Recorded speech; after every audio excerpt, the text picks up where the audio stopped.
আমার ভাইজানেরা, যুবকেরা, নওজোয়ানেরা, কারো যদি 200টা ছেলে হয়, রাসূলুল্লাহ জান্নাতের ঘোষণা নাই। ও আমার ভাইজানেরা, আল্লাহর নবী ঘোষণা দিয়েছেন, কোন মানুষের যদি, আমার কোন উম্মতের যদি 3টে যদি মেয়ে সন্তান যদি হয়, রাসূলুল্লাহ ঘোষণা দিয়েছেন, কারো যদি 3টে মেয়ে সন্তান হয় আর ওই 3টে মেয়ে যদি ঠিকঠাক ভাবে লালন পালন করে বিয়ে দিয়ে দিতে পারে, আমার আল্লাহ তার জন্য জান্নাত রেজিস্ট্রি করে দেবে। জোরে বলে, আরো জোরে হবে না। এখানে কার কার 3টে মেয়ে হাত তোলেন? 3টে মেয়ে কার হাত তোলেন? একজন, দুজন, তিনজন, তিনজনের। আপনারা আজকের লোক দেখিয়ে আমাকে আমার সামনে ভালো সাজার জন্য, এখানে ভালো সাজার জন্য বলবেন না। সত্যি করে বলেন, রাগ হয়েছিল না খুশি হয়েছিল? রাগ হয়েছিল নাই? বলছে হ্যাঁ। তাহলে তোমার জান্নাতের ঘোষণা নেই। আরে তোমাদের উপরে রাসূলুল্লাহ জান্নাতের ঘোষণা, আমাদের উপরে নেই। কারণ আমার 2টো বেটা, আপনার একটা বেটা, 3টে ছেলে, কিন্তু রাসূল বলছেন কারোর যদি 3টে কন্যা সন্তান হয় আর ওই মেয়েটার যদি ঠিকঠাক ভাবে লালন পালন করে বিয়ে দিতে পারে, আল্লাহ রাসূল বলছেন ওই বাপের লেগে আল্লাহ জান্নাত রেজিস্ট্রি করে দেবে। জোরে বললেন না? তাহলে ছেলে হওয়া লস না মেয়ে হওয়া লস? কথা বলে। হ্যাঁ, নবী জান্নাতের ঘোষণা কিসের উপরে আছে? ছেলের উপরে না মেয়ের উপরে? আমার আল্লাহ পাক যার উপরে খুশি হয়, 2 নাম্বার হলো আল্লাহ তাকে রোগ দেয়। রোগ, অসুখ, বিমার, এটা কিন্তু আল্লাহর তরফ থেকে। বললাম আর মরে গেলাম, এটা কিন্তু ভালো নয়। এই যে আপনারা যদি ভাবেন আমরা পড়বো মরবো, এটা কিন্তু ভালো লক্ষণ নয়। এই মরার আগে আল্লাহ যেন দুনিয়ার গুনাহ দুনিয়াতেই মাফ করে দেন। সবসময় যখন আল্লাহ দরবারে দোয়া চাইবেন আর বলবেন, আল্লাহ দুনিয়ায় তো অনেক গুনাহ করেছি, দুনিয়ায় তো অনেক গুনাহ করে ফেলেছি আল্লাহ, তবে হ্যাঁ এখানে আযাব যা দেবার দেবেন সেখানে আযাব সহ্য করার ক্ষমতা নেই। শুনছেন আমার কথা? আল্লাহর কাছে বলবেন, আল্লাহ দুনিয়ায় তো গুনাহ করে ফেলেছি, যা কিছু দেবার আযাব এখানে দেবেন, সেখানে যেন দেবেন না। কারণ এখানে আযাব সহ্য করে লব, সেখানে আযাব সহ্য করার ক্ষমতা নেই। ও নবীর উম্মতিরা, আমার ভাইজানেরা, যুবকেরা, নওজোয়ানেরা, ও নবী পাকের প্রেমিকেরা, ও মুসলমানের ছেলেরা, এই যে মরণের আগে অক্সিজেন নাকে, বুকে, গলায় পাইপ দিয়া থাকবে, বিরাট কষ্ট হবে। এটাকে দেখে অনেক মানুষ মনে করে লোকটার না জানি কত কষ্ট হচ্ছে। না না না, যাদের আল্লাহ ভালোবাসেন, যারা গুনাহগার, তাদের গায়ে আল্লাহ যাদের ভালোবাসেন, তাদের মৃত্যুর আগে আল্লাহ বিছানা শয্যাশায়ী করে দেন, রোগ দিয়ে দেন, বিমার দিয়ে দেন। কেননা বিমার অসুখ হলে আল্লাহ পাক গুনাহ মাফ করে দেয়। জোরে বলে, আরো জোরে হবে না। আপনি হয়তো ভাবছেন আমার বাপটার কি কষ্ট হচ্ছে, এই কি আমার ওয়াজ আমাকেই শোনাচ্ছে। অনেক মানুষ মনে করে লোকটার বিরাট কষ্ট হচ্ছে, আব্বার ভাইয়ের মনে হয় খুব কষ্ট হচ্ছে, কিন্তু ওর কষ্ট হচ্ছে, কিন্তু এই কষ্ট হচ্ছে তো সেখানের কষ্টটা, একটু কথা বলেন না, বেশি কষ্ট। তাহলে কোনটা? এটা হওয়া ভালো না ওটা হওয়া ভালো? কেননা জাহান্নাম বড় কঠিন জায়গা, জাহান্নাম বড় মারাত্মক জায়গা। কিতাবের ভিতরে এসেছে, যদি কোনো মানুষকে দুনিয়ার জাহান্নাম যদি দেখানো হয়, সারা জীবনের মতো হাসি জিনিস আর তার মুখ দিয়ে বেরোবে না। কিতাবের ভিতরে পাওয়া যায় জাহান্নামীরা যেদিনে জাহান্নামায় চলে যাবে, জাহান্নামের সবথেকে যেটা ছোট আযাব, সেই আযাবটা হলো আগুনের একটা জুতো পরিয়ে দেওয়া হবে। ও পলেরাট এলাকার মানুষেরা, এটা জাহান্নামের সবথেকে ছোট আযাব। জাহান্নামী আগুনের জুতো জাহান্নামীদের ঘাড়ে পরিয়ে দেওয়া হবে। যখনই জাহান্নামীদের ঘাড়ে আগুনের জুতোটা পরিয়ে দেওয়া হবে, মাথার ঘিলুগুলো টকবক টকবক করে ফুটতে লাগবে। ও আমার পলেরাট এলাকার মানুষেরা, মুরব্বীরা, যুবকেরা, মা বোনেরা, আল্লাহর দিকে চেয়ে বলেন তো দেখি, এটা জাহান্নামের সব থেকে ছোট আযাব, আমাদের কাছে এটা ছোট না বড়? কথা বলে না। সামান্য যদি একটুখানি পুড়ে যায়, তাড়াতাড়ি করে কলগেট দেয় না দেয়নি বলেন তো দেখি? তাড়াতাড়ি করে পানি দিয়ে দিই। সামান্য একটুখানি হাত পুড়ে গেলে কত জ্বালা করে বলেন তো?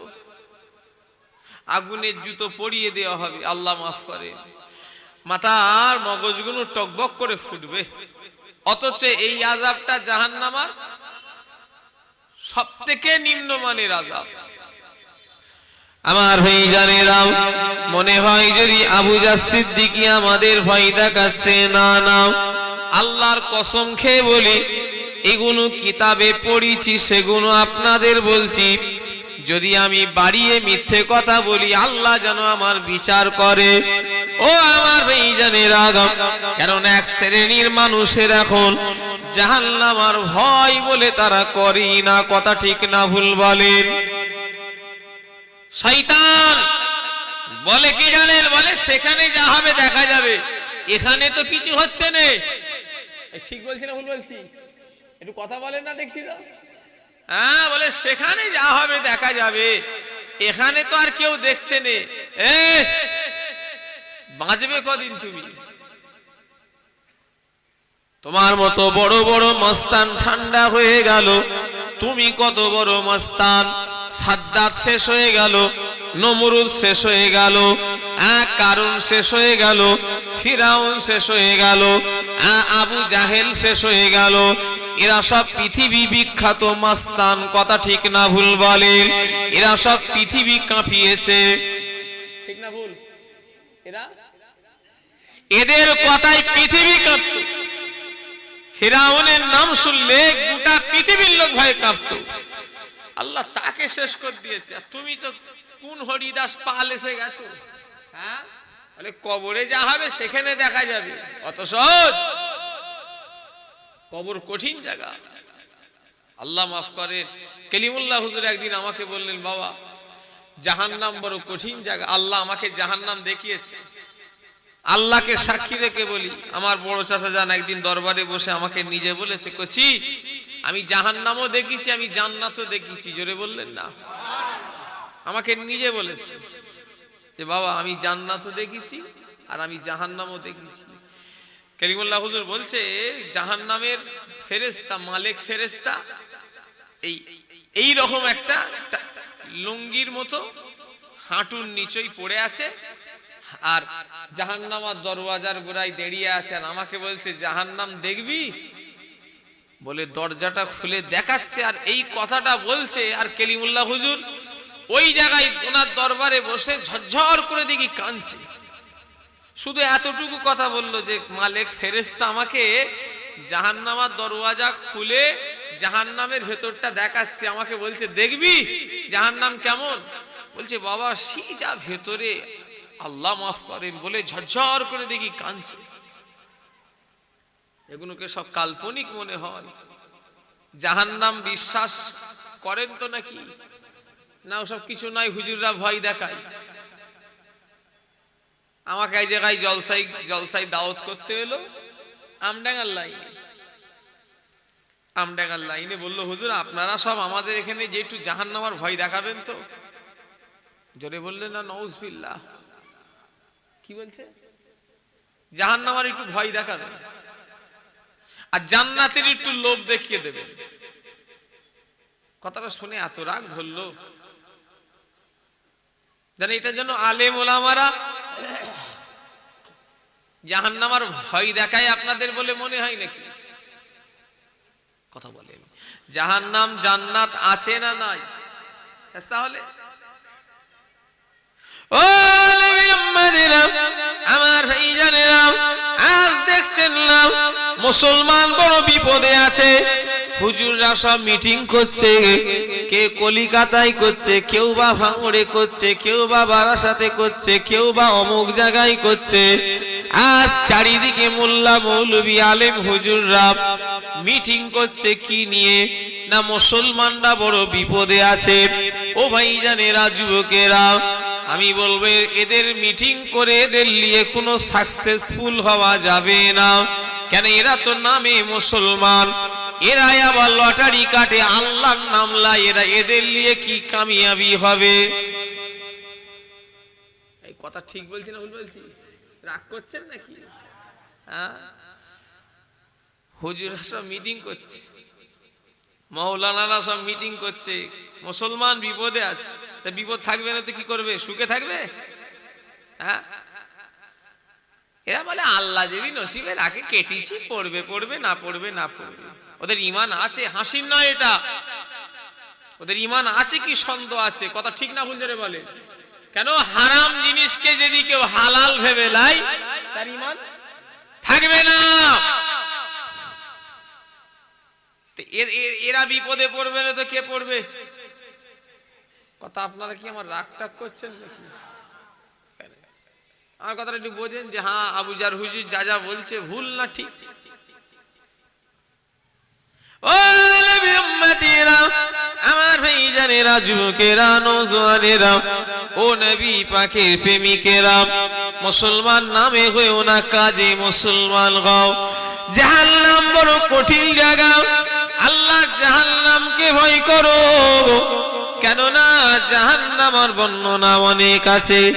জাহান্নামীদের ঘরে যে খাবারটাই খেতে দেওয়া হবে, প্রতিটা খাবারে কাঁটা যুক্ত খাবার হবে। কিতাবের ভিতরে পড়েছি, জাহান্নামীদের ঘরে যেই খাবারটাই খেতে দেওয়া হবে, প্রতিটা খাবারে কাঁটা থাকবে, কাঁটা, বড় বড় কাঁটা থাকবে। জাহান্নামীরা খিদের জ্বলনে ওই কাঁটা যুক্ত খাবার খেতে যাবে। আমার ভাইরা, ভিতরের হুলকুম চামড়া গুলো সব ছিঁড়ে বেরিয়ে চলে আসবে। জ্বালায় সব জাহান্নামীরা জাহান্নামার মধ্যে পানি পানি পানি পানি করে ছুটোছুটি দৌড়দৌড়ি করতে থাকবে। জাহান্নামীদের ঘরে যে পানিটাই পান করতে দেওয়া হবে, প্রতিটা পানিতে পুঁজ আর রক্ত মিশ্রণ করে একটা দুর্গন্ধযুক্ত পানি দেওয়া হবে। ও আমার ভাইজানেরা, জাহান্নামায় বড় কঠিন জায়গা, জাহান্নাম বড় মারাত্মক জায়গা। জাহান্নামীরা জাহান্নামায় পুড়ে পুড়ে পুড়ে পুড়ে, আমার ভাইজানেরা, কিতাবের ভিতরে পড়েছি, এই যে নিচের ঠোঁটটা লাভির নিচেই চলে আসবে। এই ঠোঁটটা, ও মুসলমানের ছেলেরা, যুবকেরা, নওজোয়ানেরা, ও নবী পাকের প্রেমিকেরা, জাহান্নাম এত ভয়ঙ্কর জায়গা। আমার ভাইজানেরা, জাহান্নামীরা জাহান্নামায় পুড়ে পুড়ে পুড়ে পুড়ে তাদের শরীরটা এত বিশ্রী হয়ে যাবে। কিতাবওয়ালা লিখেছেন, যদি কোনো জাহান্নামীদের ঘরে দুনিয়া জমিনে যদি একবার ছেড়ে দেওয়া হয়, আমি যেটা পড়িছি ওই পড়াটাই এসে পোলেরহাট গ্রামে বলছি। কিতাবওয়ালা লিখেছেন, যদি কোনো জাহান্নামীদের ঘরে যদি একবার যদি দুনিয়ায় ছেড়ে দেওয়া হয়, জাহান্নামীদের চেহারাটা এত বিচ্ছিরি হয়ে যাবে, এত শরীর দিয়ে দুর্গন্ধ বের হবে, দুনিয়ার মানুষ বেহুশ হয়ে যাবে। আল্লাহ মাফ করে। কঠিন জায়গা।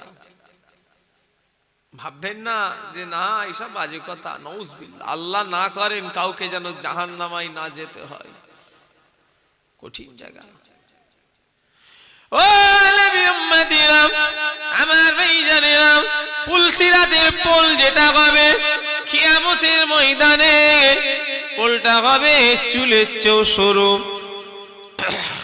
পোল বলতে আমরা বুঝি একটা গাড়ি 4 চাকা পাস হয়ে যায়, পোল বলতে আমরা বুঝি একটা লরি পাস হয়ে যায়, পোল বলতে আমরা বুঝি একটা ভ্যানও পাস হয়ে যায়। কথা ঠিক না ভুল বলেন? এ পোল সে পোল নয়, এই পোলটা হবে চুলের চেয়েও সরু আর হীরের চেয়েও ধার। এই পোলটা আমাবস্যা রাতের চেয়ে অন্ধকার। ও পোলের এলাকার মানুষেরা, এই পোলের নিচেই জাহান্নামের আগুন দাও দাও দাও দাও করে জ্বলতে থাকবে। টোটাল নিচটাই জাহান্নাম, আর এই পোলের ওপর দিয়ে তোমাকে আমাকে হেঁটে হেঁটে যেতে হবে। গুনাহগারেরা যখনই পোলটায় পা দেবে, পা দুটো দুটুকরো হয়ে গিয়ে আল্লাহ জাহান্নামায় পড়ে যাবে, আর জাহান্নামায় শরীরটা ঝলসে যাবে। যখন কোন ইমানদার আল্লাহ ওয়ালারা যখন ওই পোলটা পার হবে, কিতাবওয়ালা উদাহরণ লিখেছেন, আমি পড়েছি, যেমন কোন দ্রুতগামী ঘোড়া স্পিরিটে দৌড়ে পার হয়ে যায়, রেসিং ঘোড়া যাকে বলা হয়, দৌড়ে দৌড়ে দৌড়ে যেমন পার হয়ে যায়, কিতাবওয়ালা লিখেছেন আল্লাহর ইমানদার বান্দা বান্দিরা ওই রকম দৌড়ে পার হয়ে যাবে। আরো জোরে হবে না? তাহলে কি করবেন? কোনটা ভালো হয়? পার হয়ে গেলে জান্নাত, আল্লাহ না করেন, আর পা দুটো দুটুকরো হয়ে পড়ে গেলে জাহান্নাম। কোনটা হলে ভালো হয় বলেন? বাপ চলে গেল, মা চলে গেল, দাদু চলে গেল, নানা চলে গেল, ভাই চলে গেল, বোন চলে গেল। আহারে, এই এই এই এই গ্রামের এই জলসা, গাজীপুর উড়িয়া পাড়ার এই জলসা গতবারেও হয়েছে, গতবারে এই জলসা হয়েছে। আবার সেই সালটা ছিল 2023 সাল। আল্লাহ আবার আমাদের গারে 1 বছর পরে হাজিরা করিয়েছেন। ও আমার ভাইয়েরা, সেদিন এক জায়গায় জলসায় গেলাম, আমডাঙ্গা এলাকা, গ্রামটার নাম হলো বসতপুর বলে একটা গ্রাম আছে। হ্যাঁ, বললো হুজুর আমাদের এই 1 বছরে গ্রামে সেই জলসার, এই জলসা নিয়ে 22 জনা মানুষ মারা গিয়েছে। কজন? মানে গত বছরে হয়েছিল জলসা, এই বছরে হয়েছে। 22 জনা মানুষ কবরে চলে গেছে। এই সব জলসা শ্রোতা। কি ভাবছেন কি সামনের দিনে আপনি থাকবেন তার কোনো গ্যারান্টি আছে? বলে আপনাদের গ্রামের কথা চিন্তা করেন। গতবার এই জলসাটা তো হয়েছিল। হ্যাঁ, আমার আব্বাজান এসেছিল বললো তো। হ্যাঁ, এই জলসায় আব্বা এসেছিল তো বললো তো, আমাকে বললেন না যে হুজুর আপনার আব্বা এসেছিল গতবারে। আর আবু হুরায়রা ভাই, আমার গোলাম রহমান চাচার ছেলে, বড় ছেলে, আমার ভাইজান, বড় ভাই, সেই জলসাই তো এটা নাকি? না অন্য জলসা চেঞ্জ হয়েছে? সেই জলসা 1 বছর হয়ে গেল। এই জলসা শ্রোতা আপনারা যেমন বসেছেন, গতবারের শ্রোতা এবারে কবরে আছে না নাই? একটু কথা বলে না? নেই? একটু কথা বলে। তাহলে আমরা থাকবো, এর গ্যারান্টি দেন তো। বুড়ো বয়সে আল্লাহ বলবে যুবকেরা খবরদার নিয়ত করো না। আর যুবক বয়সে আল্লাহ বলো, বুড়ো তো নাও হতে পারে। সেদিন এক জায়গায় জলসায় গেলাম, জলসার কালেকশন করছি, কালেকশন। একটা মানুষ এসে দেখলাম চোখ দিয়ে বেচারার পানি গড়িয়ে যাচ্ছে, হাতে 500 টাকা রয়েছে, আমাকে দিচ্ছে আর কাঁদছে আর বলছে হুজুর আমার ছেলেটার জন্য দোয়া করেন। আমার ছেলেটা 3 দিন আগে আজ কবরে পড়ে আছে। এই টাকাটা ছেলের কাছে ছিল হুজুর, মাত্র 20 বছর বয়স। হুজুর আমি বাপ হয়ে ছেলেটার টাকা হুজুর আপনার হাতে তুলে দিলাম। হুজুর আজ ছেলে কবরে, ছেলের কাছেই 500 টাকা ছিল, হুজুর আমি জলসায় দান করে দিলাম। বেচারা বাপ বলছে আর দেখি ঝরঝর করে পানি বেরিয়ে যাচ্ছে। ও আমার ভাইজানেরা, 20 বছর বয়স, আজ দুনিয়া থেকে চলে গেল। আমরাও কোন দিন চলে যাব তা বলতে পারি না, তবে এসেছি যখন আমাদের ঘরে যেতেই হবে। কবর বড় কঠিন জায়গা, দু চোখ একবার বন্ধ করো, কিছুই আর আমার নয়। যেদিন দু চোখ বন্ধ হয়ে যাবে, আবু জারের গাড়ি রয়ে যাবে, টাকা রয়ে যাবে, বিল্ডিং রয়ে যাবে, আমি একা চলে যাব। খালি হাতি এসেছি, আবার খালি হাতি আমাকে আপনাকে চলে যেতে হবে। এসেছি একা, যাইব একা, সঙ্গে কেহ যাইবে না। দুনিয়ায় এসেছিলাম একা, আবার চলে যাব একা, আপনার আমার কেউ সঙ্গী হবে না।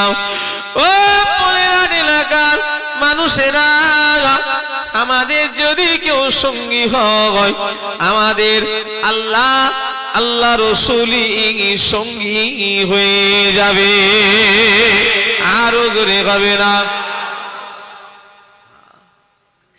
কেউ না, সব পর। ও ভাইজানেরা, পাখি দেখেছেন কিনা জানি না, পাখি পুষেছেন কিনা জানি না। যদি পাখি পুষে থাকেন একটু দেখবেন, লক্ষ্য করে। পাখি যারা পোষে, শালিক পাখি, টিয়া পাখি, যে কোনো পাখি, রোদ এলে খাঁচাটা তুলে রেখে দেয় ছামাগাই। বেশি রোদে পাখিকে রাখতে চাই না, খাঁচাটাকে ধরে ধরে ছেওই নিয়ে চলে আসে। ঝড় পানি হয়ে গেলে খাঁচাটা তুলে একটা ঘরের ভিতরে ঢুকিয়ে রাখে। ঝড় পানি হাওয়া লাগতে দেয় না, কেননা পাখিটার কোনো ক্ষতি যেন না হয়ে যায়। ও আমার ভাইজানেরা, আমরা হলাম সেই খাঁচা পাখির মতো, আমাদের গানেও হলো সেই খাঁচার পাখির মতো গো। যখন পাখিটা উড়ে চলে যাবে, পাখিটা যখন খাঁচা থেকে যখন মরে যাবে, ওই রোদ হোক, বৃষ্টি হোক, ঝড় হোক, আর কেউ খাঁচার দিকে চেয়েও তাকাবে না, কেউ আর খাঁচার দিকে ফিরেও আর তাকাবে না। আবু জারের রূহু শরীরে আছে, ততদিন আমার খাঁচার মতো যত্ন হবে। ও আমার ভাইজানের আগা, আপনাদেরও রূহু যতক্ষণ আপনাদের শরীরে আছে, আপনাদের খাঁচার মতো যত্ন করা হবে। রূহু বেরিয়ে যাবে, পাখি উড়ে যাবে, খাঁচার মূল্য নাই। আমাদেরও জান বেরিয়ে যাবে, আমাদেরও মূল্য নাই। কথা ঠিক না ভুল বলেন?